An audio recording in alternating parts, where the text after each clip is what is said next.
Erza Diwandia di podcast PKN Prodi paling keren.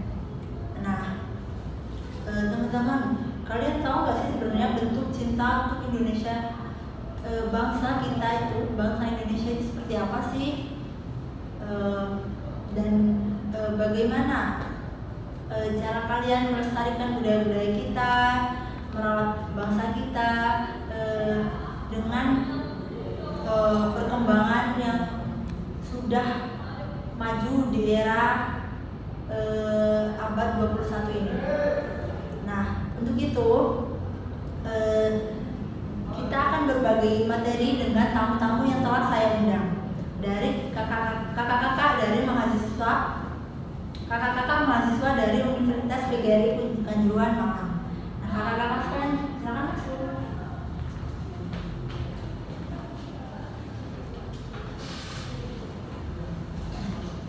Nah, teman-teman, gak asik nih kalau kita belum kenalan sama kakak-kakak kita ini. Silakan kakak-kakak sekalian mau mengenalkan diri. Saya juga Ya. Nama saya Devi Eka Setiarinanda. Saya dari Universitas PGRI Kanjuruhan Malang. Saya sebagai mahasiswa sedang menempuh semester 3 Prodi Pendidikan Guru Sekolah Dasar Fakultas Ilmu Pendidikan. Baik, sebelumnya perkenalkan nama saya Ox dari Kedepan. Saya sebagai mahasiswa Universitas PGRI Kanjuruhan Malang. Saya saat ini sedang menempuh di semester 3. Prodi kita tadi hampir sama, Pendidikan Guru Sekolah Dasar. Oke, baik Kak Osta dan Kak Devi. Nah,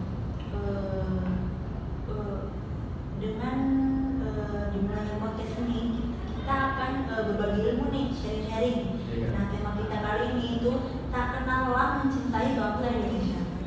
Nah, menurut Kak Devi nih, pertama ya, bentuk bangsa, makna bahasa Indonesia bagi Kak Devi itu apa?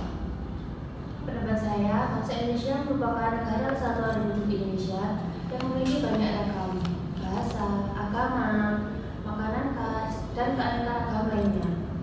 Nah, untuk itu kita sebagai mahasiswa atau warga negara Indonesia, kita wajib melestarikan, menjaga, dan melindungi bangsa Indonesia. Seperti itu. Oke, dari Kak Osta, mungkin ada.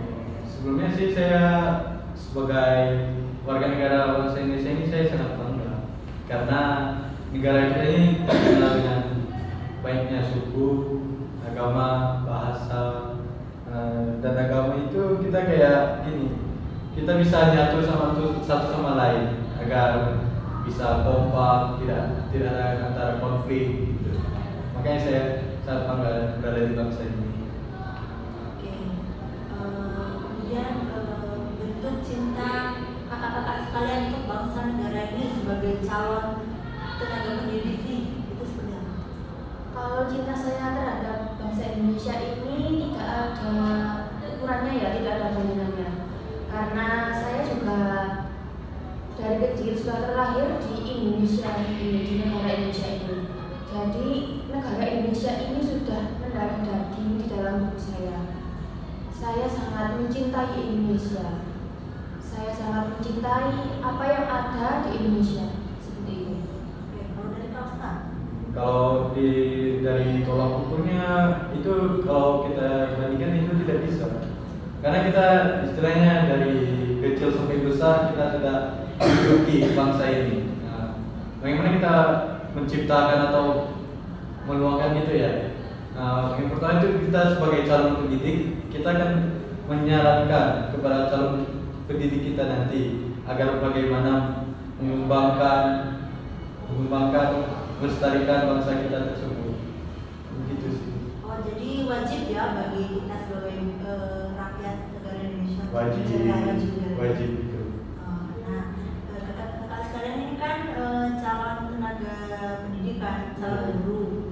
Nah, di masa kita sekarang di abad ke-21 ini kan banyak anak-anak yang mulai mengalami penurunan moral karena dampak misalnya globalisasi atau dampak lainnya. Iya. Nah, bagi kakak-kakak kalian sekalian nih, nah itu gimana tips-tipsnya sebagai calon guru untuk menangani hal tersebut?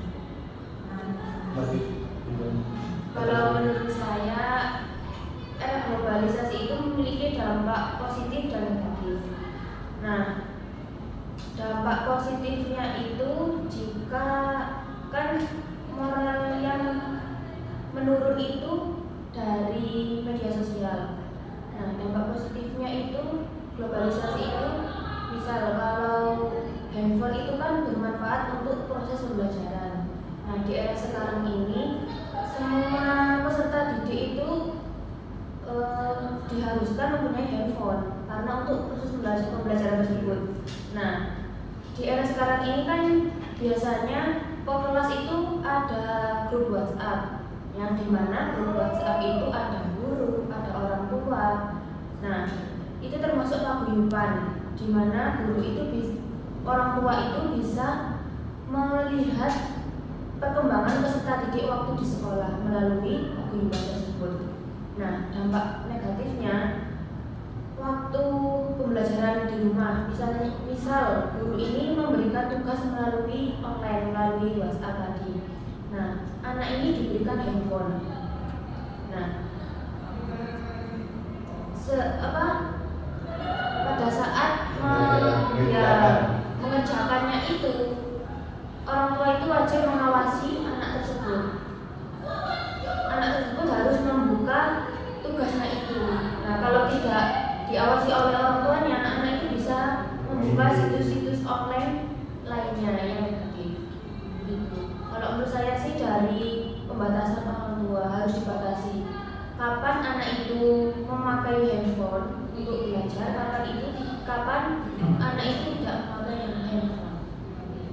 Oke, pembagian dari pengawasan orang tua. Iya. Kalau dari Kasta? Kalau menurut saya sebenarnya teknologi ini sangat penting bagi didik ya. Tapi untuk siswanya juga lebih berpengaruh karena dimana kalau mereka mengenal teknologi itu wawasannya, apalagi misalnya dari kecil itu sudah mengenal dari lama ya. Jadi wawasannya lebih luas. Tapi ada baik atau baiknya itu seperti itu. Kalau buruknya ya seperti Kak Devi jelaskan tadi. Jadi menggunakan teknologi itu harus ada wawasan atau kayak dari orang tuanya mengelola waktu bermain HP seperti itu.